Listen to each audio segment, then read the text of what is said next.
The question is that this bill be now read a second time. I call the honourable member for Gippsland. Thank you, Deputy Speaker, and it's a pleasure to follow the member for Ballarat, as the member represents a very beautiful regional centre, and I've had the great pleasure to visit Ballarat on many occasions and actually participate with the Tan clan, running legend Richard Tan. For those who have not heard of the man, but a 70-year-old fellow who runs a running group that's 70 to 100 people turn up there 3 times a week and run around Lake Wendouree and other parts. And it's a magnificent part of Ballarat that we get to visit at 6 o'clock in the morning. So I thank the member for her contribution, all of which has nothing to do with the Nation Building Funds Bill, Speaker, but I must say at the outset that it's a pity that we can't seal our roads with paper or build bridges with the tower of reports that have been undertaken by the current government. I've only been in this place for a very short time and I've heard a lot about nation building, and there's been a lot of talk, but there's been precious little action to this stage. Now we are finally seeing what the government has to offer, and I must say it is somewhat disappointing. There has been a lot of hype and a lot of rhetoric, and we're finding out the Australian people are going to be short-changed because the money is simply not there.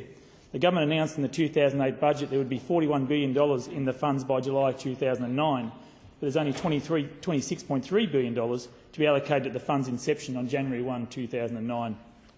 Now, if anyone believes there will be another $15 billion in the funds by July, come and see me about a bridge I'm happy to sell them in Sydney. I shouldn't joke about selling assets in Sydney because perhaps the New South Wales government would take me seriously.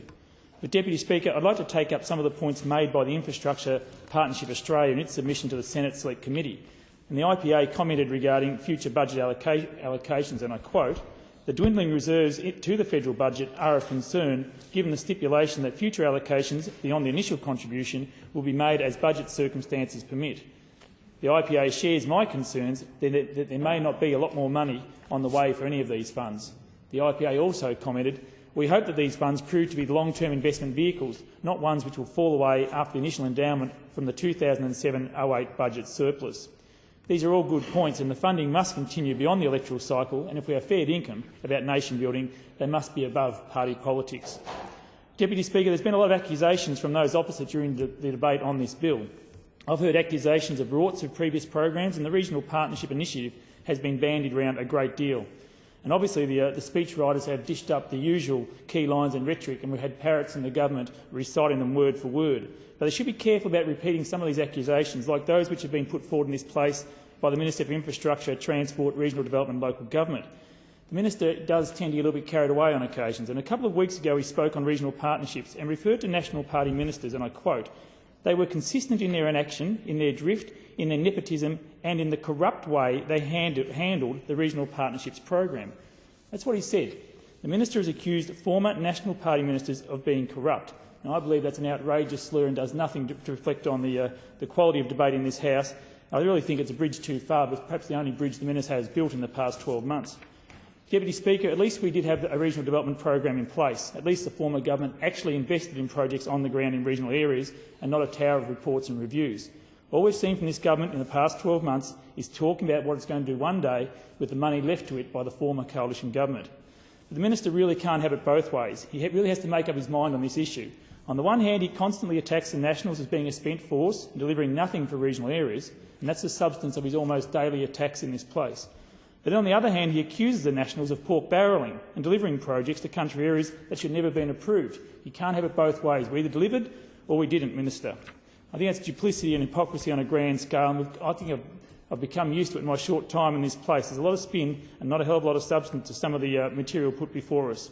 Only Labor could come up with a somewhat ambitiously named Nation Building Funds Bill, which is before the House. There's no problem with hiding a light behind a bushel here, and they're very good at coming up with these grand names. Even the Minister for Finance himself described in his first reading speech, "This is an infrastructure program of historical proportions."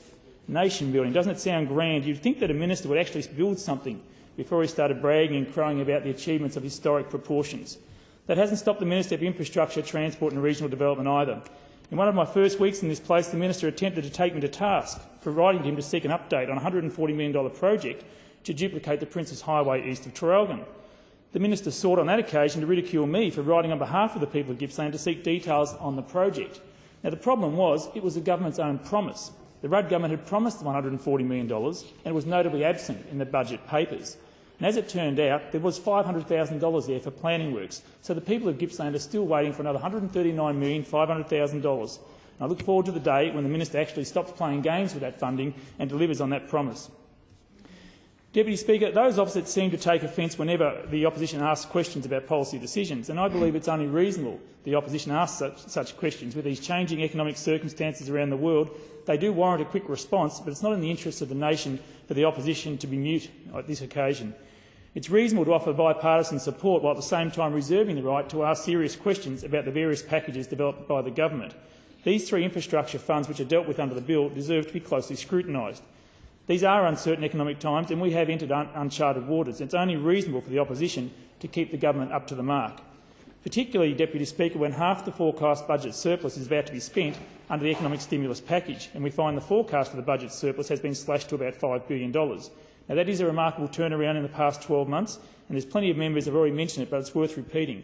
The previous government worked very hard to retire the $96 billion debt and create the economic conditions which allowed our nation to prosper. The funds being allocated to these funds have come about through good economic management by the previous government. I believe in giving credit where credit is due, and these infrastructure funds have been achieved through the hard work of the previous government. We are yet to see whether the current government can deliver the money as promised from July 1 next year. I've already voiced the IPA's concerns and I echo them again today. The previous government did invest in infrastructure and it did put money away for the rainy days which we are now encountering us with multiple budget surpluses by the member for Higgins as Treasurer. I think budget surpluses and low unemployment became so normal that I fear that some of us may have taken them for granted, and all that is about to change, and we are seeing forecast growth in unemployment, and I fear that budget surpluses have been consigned to history. The Minister for Finance mightn't want to say it, but the way things are travelling, the budget may already be in deficit. Deputy Speaker, I note the Nation Building Funds establishes three separate financial assets funds, the Building Australia Fund, the Education and Investment Fund and the Health and Hospitals Fund. And no one in this parliament would dispute the need to invest and improve infrastructure in all three areas. It is an ongoing and constant challenge for governments to address. It's inevitable that the infrastructure needs of our respective communities will never be fully met, and we'll always be looking for ways to improve or upgrade our facilities in our communities. But it is ridiculous for the current government to constantly claim that the previous coalition government did nothing for 12 years. And I won't bore the House by running through a long list of projects that were achieved in Gippsland by the previous member, Peter McGorran, but I will make the point that there were many important infrastructure projects, such as the redevelopment of the East Sale RAF base, the Monash Rural Medical School, the about $30 million in roads recovery projects, just to name a few. And there's always going to be more to be done, which brings me to the current government's plans. I've already mentioned the Princes Highway upgrade, and that's a project that does have bipartisan support, and I urge the government to get on with the job. When governments invest in these types of projects, such as a road duplication, it improves the road safety environment, and I've been a very strong campaigner on behalf of my constituents that if you fix country roads, you will save country lives. And this is not just about duplicating the highway between Traralgon and Sale. I call on the government to work with the state government to look at improving the Princes Highway right throughout the Gippsland electorate. The previous government did undertake road improvements throughout the Auslinks and Roads Recovery Program, and the Victorian State Government has invested through Vic Roads in a number of road shouldering projects east of Orbost to the New South Wales border. But there's always more work to be done, and as previous studies have found, that if you invest in improving the road safety environment, you'll actually achieve a better outcome than just enforcement measures and improved driver behaviour alone. There's a huge potential to reduce the road toll in regional areas by investing in a safer road environment. Deputy Speaker, the infrastructure spending in regional areas all links into something that I believe is a central theme to the future of my community, and that's providing the tools to allow businesses to prosper and provide opportunities for young people. We need to be innovative and we need to be prepared to look outside the cities with, I believe, an active policy of decentralisation.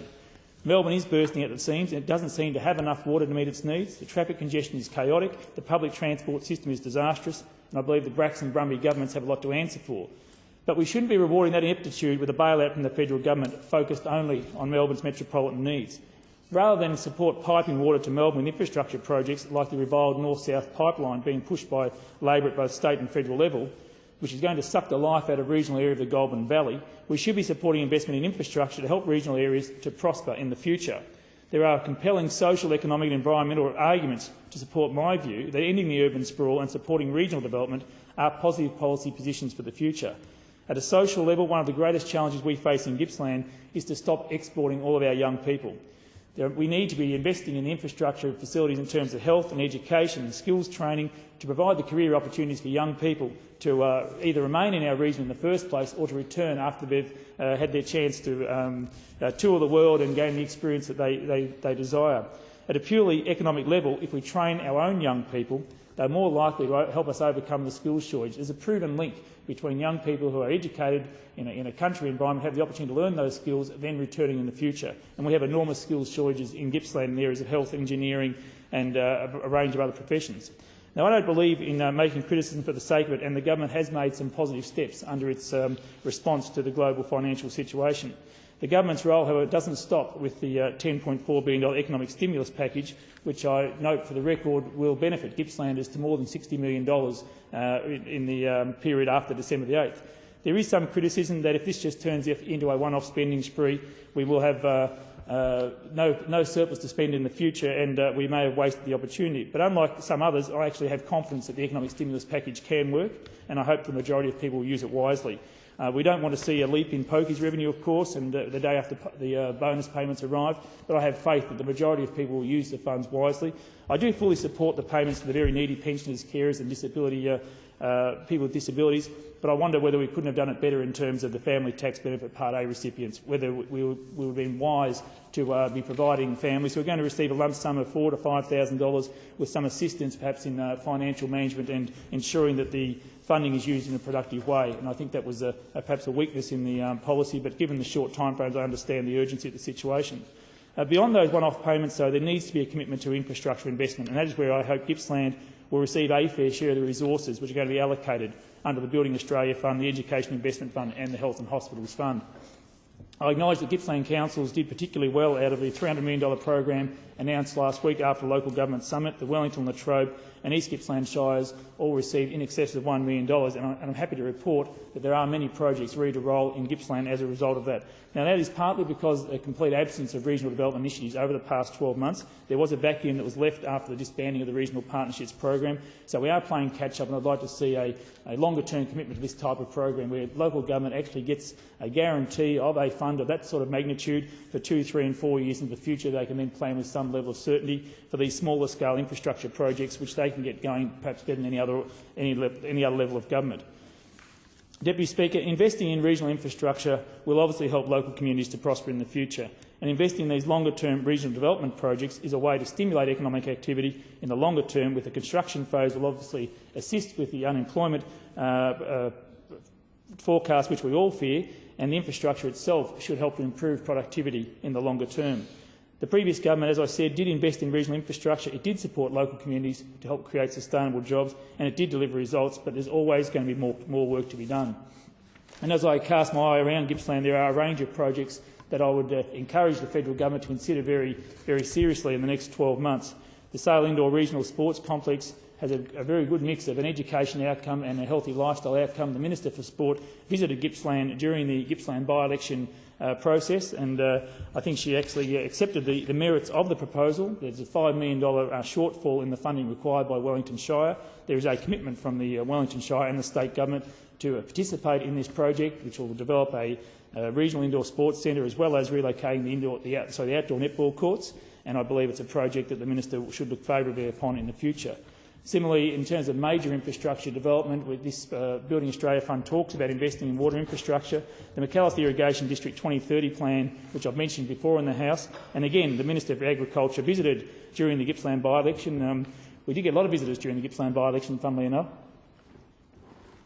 Deputy Speaker, we had several ministers visit, and they were very keen on the Gippsland region, and I appreciate the interest they've shown, and I look forward to that interest turning into outcomes in terms of these infrastructure investments. The dairy industry is a major player in the regional economy of Gippsland. The McAllister Irrigation District is faced with excuse me, Speaker. The McAllister Irrigation District is faced with ageing irrigation infrastructure. These real nation-building opportunities exist in the form of investment to upgrade the irrigation infrastructure, which will deliver long-term economic and environmental benefits to the Gippsland region. The irrigators that I've spoken to in the MID are very keen to pursue this option with the government in the future. There will be a mix of funding, I would have thought, from local sources and the federal government, with an opportunity to improve water security for the dairy industry, at the same time provide additional environmental flows for local streams, and of course the benefits would flow through to the Gippsland Lakes, which is another topic that has been the subject of much debate in the Gippsland region. Deputy Speaker, as I said, there's always going to be need for further investment in regional infrastructure, and I'll be working with my community to ensure that Gippsland does receive a fair share of the resources which are going to be allocated to these funds. The Lakes Entrance Health Precinct is one infrastructure project that also deserves consideration. I have spoken, also I've written to the Minister responsible in relation to that. It's a much-needed expansion and redevelopment of facilities at the Jemison Street site. The Gippsland Lakes Community Health staff and management do an outstanding job providing services from Sale to the New South Wales border, and their plans are well advanced. There's about $1.2 million of federal funding sought, and I encourage the Minister to look upon that project favourably in the future. It's a similar situation in Yarram, where we have a plan for a childcare centre that had bipartisan support during the 2007 election. It ticks all the right boxes in the process of being very much a community hub. It will allow women in the Yarram area in particular, professional women, to participate more in the workforce, where at the moment they have no options to access professional care. And it will also help in the future to attract skilled workers to the region, because people expect to be able to put their children into care for some amount of time during the working week. And I urge the government to get on board with this project. Again, it does have support at state and local level, and to work in partnership with all these other levels of government to deliver that childcare centre as part of its response to the global financial situation. Deputy Speaker, I've also sought both state and federal government support for some infrastructure development in terms of natural gas reticulation, which providing a cheaper and more efficient energy source to businesses and residents in the Gippsland region is a priority issue for me and for other members at state level. We have the quite bizarre situation that the Gippsland Basin produces an enormous amount of oil and natural gas, and I believe that more of the benefits should be accruing locally. We've had 40-odd years of natural gas and oil development at Bass Strait, and many of our towns, such as Longford, Yarram, Lakes Entrance and Orbost, are yet to benefit directly in terms of natural gas reticulation. We've been able to build a pipeline through Gippsland to Cooma, Canberra and Sydney, but many towns along the route have not had the opportunity to access that natural gas, and it's an infrastructure project that I've written to the state and federal governments about, and I would encourage the government to consider it as part of its nation-building agenda. In closing, Deputy Speaker, I'd like to refer to one specific aspect of the bill which deals with the Communications Fund established by the previous government. And under this bill, that fund will be axed, and I'll be supporting an amendment to preserve that fund in the future. I fear that the Rudd government is actually stealing money that was set aside for the benefit of rural and regional Australians. This was some of the proceeds from the sale of Telstra, and the fund was set up to permanently assist in the rollout of future technologies to help modernise communications in regional areas for years to come. If the government is genuine about its claims for supporting regional communities, it will abandon its plan to take this money out of the Communication Fund and absorb it into the Building Australia Fund. Deputy Speaker, I support the investment in infrastructure, but I fear that Labor's track record in economic management is about to come back to haunt us. I have serious doubts about the independence of these funds, and it remains to be seen whether the government will actually deliver the fair, open, equitable and non-party political infrastructure fund that it claims to present to us here today. The government did state in the May budget an infrastructure priority list would be considered by COAG, which would have indicated to us that the states and territories would have some say over which projects get the nod. That I take up the point made by the Leader of the Nationals in the House, who referred to a spokesman for the Minister's office this week indicating that it would not be a COAG decision. The priorities would be the priorities would be determined by the government itself. It's an economic reality that the wish list, which will be much longer and they'll cost a lot more than the funds will have to be allocated to them. So priorities will need to be set, and I have little confidence that each region will get a fair hearing. Deputy Speaker, I'll be fighting to make sure that the regional communities, including Gippsland, receive their fair share, and the opposition will be working to ensure that these funds don't turn into an election slush fund for Labor marginal seats. Deputy Speaker, I close my contribution to this debate with another reference to the Infrastructure Partnerships Australia submission, and I quote, "Infrastructure investments must be determined and managed through a thorough, consistent and rigorous process to ensure that funds are invested productively. It's important that these nation-building funding initiatives are invested wisely, applying objective analysis and assessment to the project selection process." And further from the IPA, we hope the regulations will provide further detail on what practical mechanisms, processes and checks and balances are required to be applied to each fund to ensure responsible, consistent and transparent decision-making and funding allocation to the most critical, needed and worthwhile projects across transport, communication, energy, water, education and health sectors. Deputy Speaker, we all agree that investment in both large-scale and small-scale infrastructure is critical, and I urge the government to live up to its own rhetoric in the practical application of these funds.